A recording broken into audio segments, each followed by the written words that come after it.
Welcome to the One Trail Live show slash podcast. And today I'm going to jump right into it. Today we're going to be talking about, as you can see from the title, safety first. I have been writing a lot lately, and I've noticed that I've definitely, over the course of the last year or so, I've taken some unnecessary risk, all in the name of fun, right?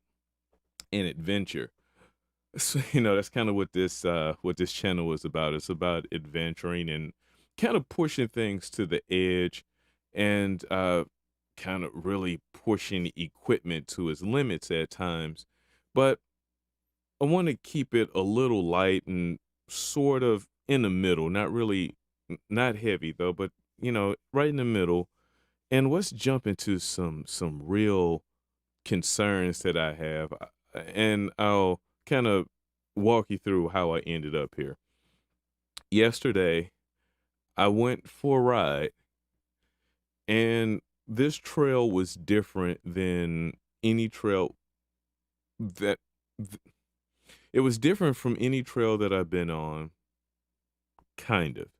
Uh, the conditions of the trail were different than I have been in.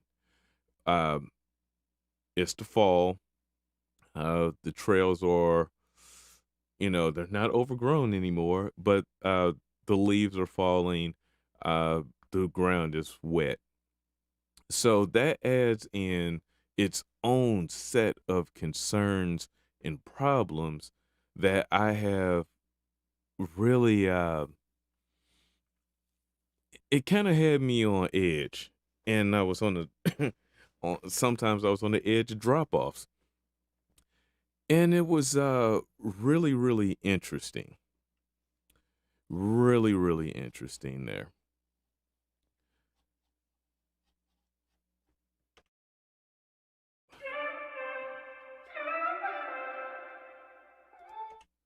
Sorry about that, technical difficulties. So the issues that I had was I pushed the red further than it needed to go. One, I was a little cocky. I've been riding, and I felt like I had this thing uh, well under control, and at times I didn't, and it wasn't because it was anything that, well, it was user error, but it was because the trail and the conditions that the trail was in and my cockiness that at times put me in situations where I seriously could have been hurt. Today's hot topics, we're talking about safety. We're going to talk about safety gear. I ride with the minimum of gear, and I really should do better, especially uh I'm used to riding in the street. I'm used to riding on certain type of trails. I fall, and I never think that I'm going to hurt myself too bad. Well, and I always ride with some sort of gloves on, right? So I keep my hands protected, and I usually wear a helmet. There's been a time or two where I didn't, but most of the time I definitely keep a helmet on. So those two things I keep covered. But this week, I really thought to myself, I've been doing this all wrong. And I really need to reinvest in my safety equipment, mainly knee pads and elbow pads. Though I didn't hurt any of these things, there were a couple times where I was just truly lucky. I'm not saying that you have to go out and buy the most expensive pair of knee pads or elbow pads, but buy something that's quality that fits. that's a definite of something that we all really need to put on. And no matter how old we get, we don't heal the same way as we get older. And we're too old to get new scars for stories, right? Also, I've been venturing out doing a lot of trails that are some distance away from home. I go out pretty early since I'm on vacation. I've been going out pretty early, so there's not a lot of people on these trails. I have been, and I always do, let people know where I'm going when I go out, but always let people know where you're going to be. I take that same approach. That's the approach that I came up with, or that I have adapted and adopted when I started camping and going out solo. I always try to tell someone where I'm at, where I'm going, and I also keep a GPS tracker. It's a spot GPS tracker.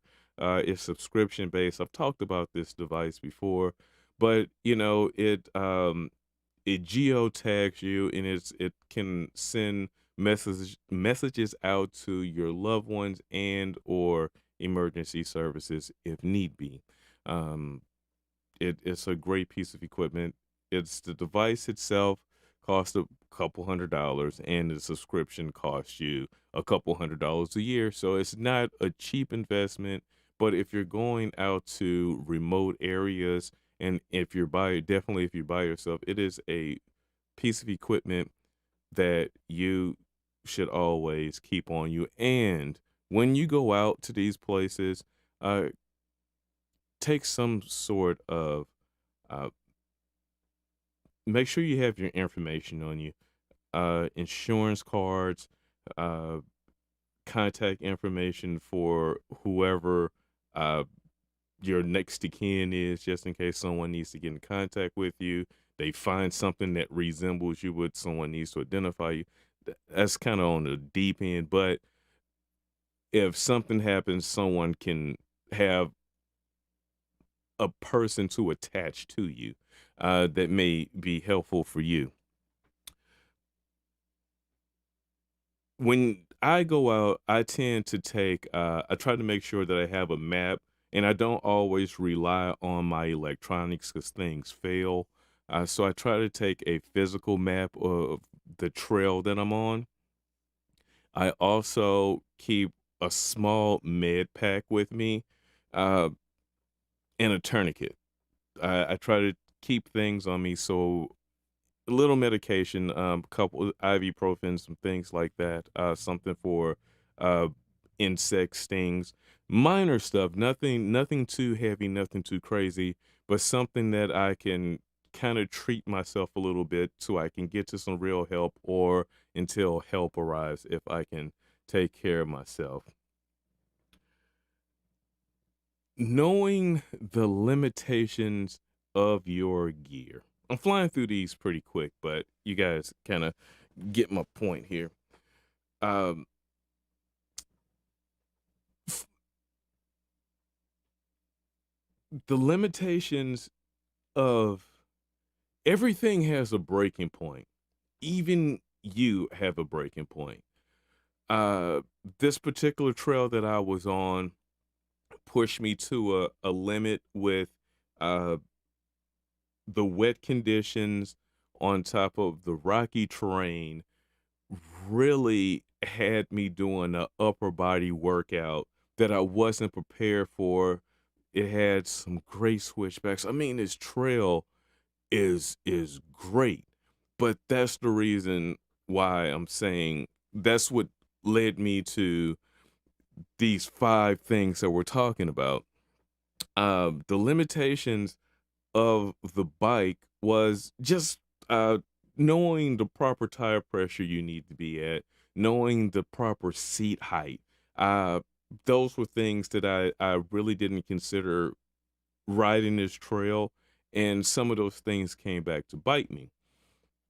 The limitations of the bike is, well, the bike is just doing some of these switch bikes. Man, the rad is heavy, and And with the fat tires, with them inflated almost to its fullest, that bike wants to stand back up on you almost like a motorcycle. You know how a motorcycle, if you jump, if you've seen someone, it's like these funny videos and well, not necessarily too funny, but the person hits the throttle too hard, they end up falling off of the bike, but the motorcycle keeps going straight line because it's perfectly balanced and the all that's good stuff, all those physics work in alignment to keep the bike balanced and fly into someone else's car. It's the same thing that rad just wants to stand up on you at a certain speed. It really wants to stand up on you.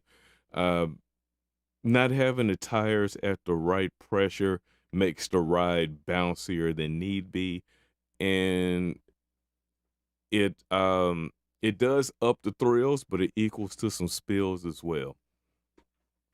So this is a upcoming video that I have, and I want you guys to check it out and kind of understand where I'm coming from and why I'm saying safety first.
So as you can see, the trail it was exhilarating. First off, that this video is going to be coming out next week. It's really awesome. It's I had a great time out there, even with all of the carnage. It was great. I really had a great time. But all of the things that I have in my list that I check off every time that I go out, I really thought to myself when I was out there in some of those situations that, man, I really, really need to invest in some elbow pads because it was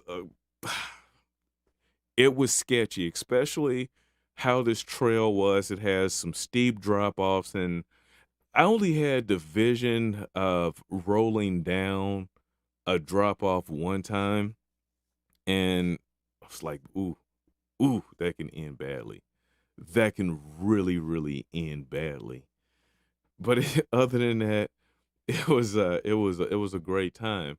Now, uh, again, I'm not trying to make this a too heavy of a conversation, but those are my top 5 things that we need to look forward or put into our mental Rolodex and make sure that we have all of those boxes checked off going forward because there's no need for us to be stupid. We live too long for us to start doing things stupid now, right?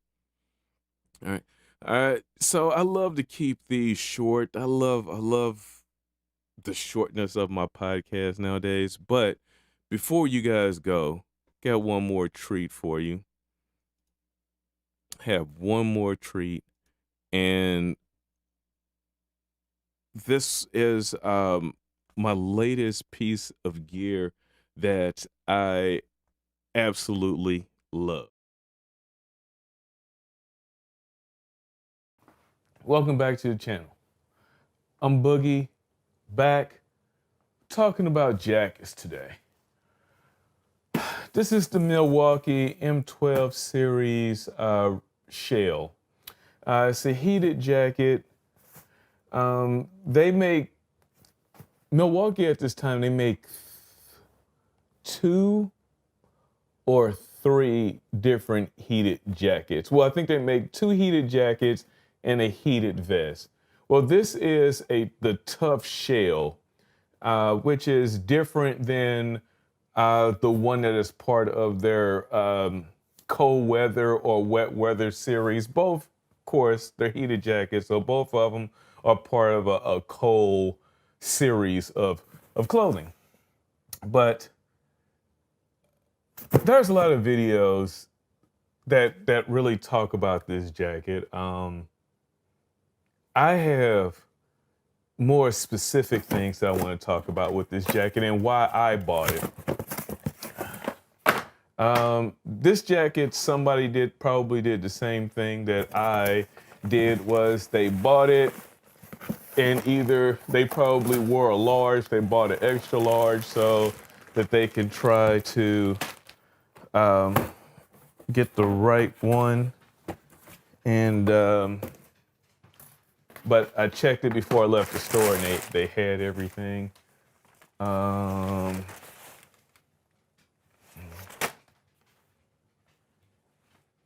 yeah, that. So overall, it's a nice jacket. It's a nice jacket. I wonder, let's see how long they used the jacket for. Did the battery come charged? 2/4, it's halfway. Got a halfway battery here. Battery just tucks in to the back. One thing that I really love when people return stuff, I'm not sure how long they had this jacket for, but I'm gonna tell you one thing. I don't really like the condition that it is in. It has some stains on it, but I am gonna check it to see if they left me any winning lottery tickets though. Nope, just tag in pocket. All right, so this jacket overall in an extra large fits better, worse. A 2X was a 2X fit, but a 2X wasn't allowing me to really get the heating elements in the parts that I want. And this fits fine to wear a hoodie underneath it. Sorry, this fits good to put a hoodie on underneath. I'm gonna power these up and see how this works. Hopefully I got my neck back out there. All right, so overall, you can see the fit of this jacket. Let's scoot out the way. Hi, puppy. The jacket fits nice. This is an extra large. The battery is sitting right there, right on the bum. I don't talk about, all right, so you can, when I had the bigger coat, I didn't notice it as much, but at this point, I really do notice this battery now. Not as much sitting down, so it's not horrible. It's not horrible, but I definitely feel it. I definitely feel this is a much better fit. I don't have to cinch down the sides like I did with the 2X. It fits pretty good. Now I'm starting to fit. The reason why I bought it bigger was so I can layer underneath it. Even though you have your heating elements in the chest, your pockets, and on the back area, there's nothing on your arms or anything like that. This is a pretty thick jacket. It's not super loud, but when I had my original jacket that I had, I wore it out in the rain. The water beads up off of this thing. This thing is highly water resistant. I have another shell rain jacket that I'll put over the top of this right now. It's it's a North Face jacket, rain jacket. but I'm going to eventually get into a shower's pass. But let's talk about this jacket, why I bought it. The reason why Boogie, bought this jacket is to actually ride in the winter. This is going, and it's not to actually ride and keep warm as far as having the heating elements on to keep warm that way. This is when I'm stopping because I kind of talked about this at one point, but it's like a mess up here. So one of the things that I do is I do landscape photography, wildlife photography. I'm out making videos, I'm out taking pictures. So it's not about riding and staying warm with the heating elements. It's when I'm standing still. This heats up in all of those spots that really, except for one, that really sweat when I'm riding, and you can feel that chill when you get off the bike. And that area, for me, is my back sweats the most. It's my back and the top of my head. Those are my sweat and forehead. Those are my sweaty areas. Okay, but my back and forehead. So when I was out through the winters, I've been out riding. It's mostly just when I'm riding location to location, I have that issue with the and I'm letting this heat up as we talk here, of course. And I have it on the highest setting.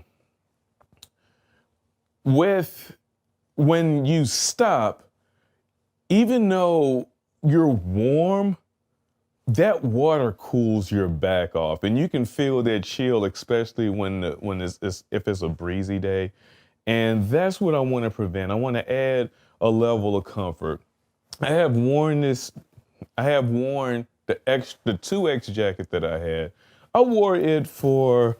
I wore it off and on for 4 days, just testing it out. We've been in the 37 to 45 degree temps. And I've been wearing it at night so it wouldn't be affected by the sun and all of that good stuff. But I was literally just going out, hanging out with the dogs in the backyard. There was a couple times that I was at work and it was a windy day and it rained. And I know that this performs well in those conditions. Had mixed emotions about it. My mixed emotions were, it didn't seem like it was super warm. Note, this jacket is not going to be the jacket if this is the only thing that you have to keep you from hypothermia. This jacket isn't going to do it, okay? This jacket will keep your core warm as long as you are moving, though. So, which brings me to the point of, I wore this jacket outside, highest setting. It was slightly breezy, 45 degrees, and we had, and it was breezy. And I was just standing around, I was standing around taking pictures, doing my thing. I had this jacket on. With me moving around and actually doing a little bit of physical work involved, I was extremely comfortable as long as I had my hat on because, man, this kid, I'm aerodynamic now. So I was extremely satisfied in 45 degree temps with this on my back and on my body. It was great in that temperature, and all I had on was a hoodie like this underneath. I have tested this with a hoodie and just having a regular polo style shirt underneath. I found that you can be comfortable with a polo underneath, but it was on a windy day. The wind was shooting down my back, so I still felt a little chill on my shoulders. Other than that, let's take this outside and play with it out there. How about it? So that's going to do it for this episode, guys. What's up, Tom? You you came in right at the end there. Appreciate you joining in. Uh, but recap of today, guys. Let's not be stupid. Let's get all of our proper safety gear. Let's be safe. Let our families know where we're going. And I will see you guys in the next one. See ya.